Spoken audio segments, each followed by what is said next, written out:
Hi, I'm Matt from Intellijel, and I love effects pedals. As it turns out, Cascadia also loves effects pedals. And in this video, I'm going to show you how Cascadia has been designed to integrate perfectly with all of those effects pedals that you may just have lying around on a pedal board somewhere. Cascadia has a dedicated effects section for incorporating different types of effects processors. This section is linked to outputs on the back, which allow you to patch your pedal or studio effects directly into Cascadia. There's also the option to output expression control if your pedal has an input for it, which means you can use Cascadia's CV modulation to control parameters on your pedals. Pretty cool, right? The effects section on Cascadia isn't normaled into the signal path, so I'm going to quickly show you the simplest way to patch this in. We'll take the VCA-A output from here, and then we'll plug it into the effects in here. Then we'll take the effects mix, and we'll plug it into main 1, which breaks the normal connection from VCA-A, which then goes to our output. Now that's patched in, let's get a sequence going.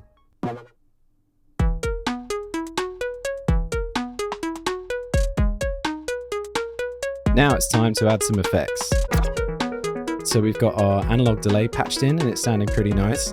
I'm just going to give a quick run through of exactly what's going on here before we talk about the controls. So the OPZ is running a sequence via MIDI to the Cascadia. The audio out, which is the drums, is running to the line input on the back, which resurfaces here. I've turned the level control all the way up and then patched it into VCA-B, which has that low pass filter that we can kind of jam around with. And then this is patched into main 2, which mixes in with our affected signal. The pedal patch is really simple. We just go from the effects end on the back of Cascadia to the input of the delay, and then from the delay straight back to the return input on the back here. Great, so now we're clear on that, let's go over the controls of the effects section, starting with the effects mix. This allows you to get a balance of dry and wet signal from your effects, and it goes all the way up to 100% wet. This is particularly useful for send style effects like delay and reverb, but if you were to use an insert style effect like distortion or compression, you can turn the mix up to 100% wet. Although having the option to balance wet and dry also allows you to experiment with parallel processing. The gain staging on Cascadia has also been very well thought out.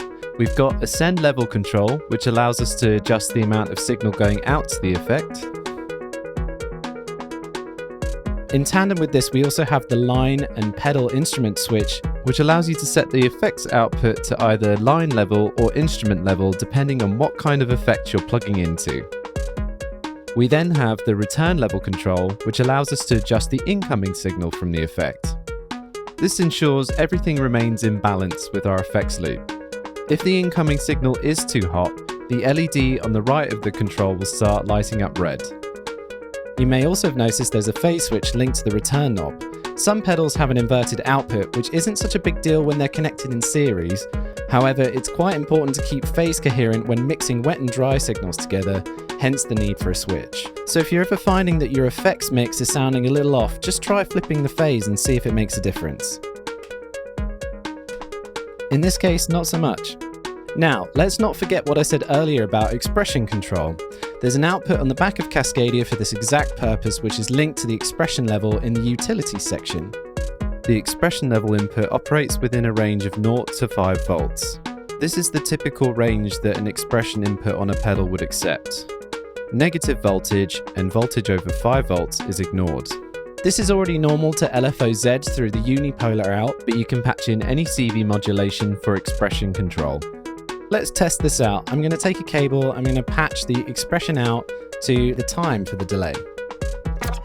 Alright, so now that's patched in, you can already hear that the expression level has overridden the time control on the delay. And then as we turn up the expression level, we start to hear the LFO modulating the delay.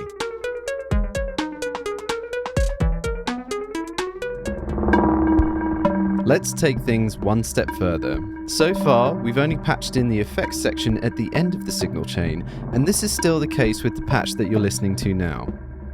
Because Cascadia is semi-modular, it's easy to insert the effects section into another part of the signal chain entirely. Just to quickly explain this patch, we have the output of the wave folder going through VCA-A, and then that's normal to main 1. And then we've got the fully wet effects mix going through main 2. How about we change this up a bit? Let's put the FX mix through the ring mod and then the VCF section, and then add in some modulation along the way. Now we're somewhere completely different, and all it took was 4 patch cables. So that's a comprehensive run through of the effects section on Cascadia. It's a really great feature that allows you to get a precise balance of the raw sound with your favorite effects processors. What effects do you like using with Cascadia? Let us know in the comments.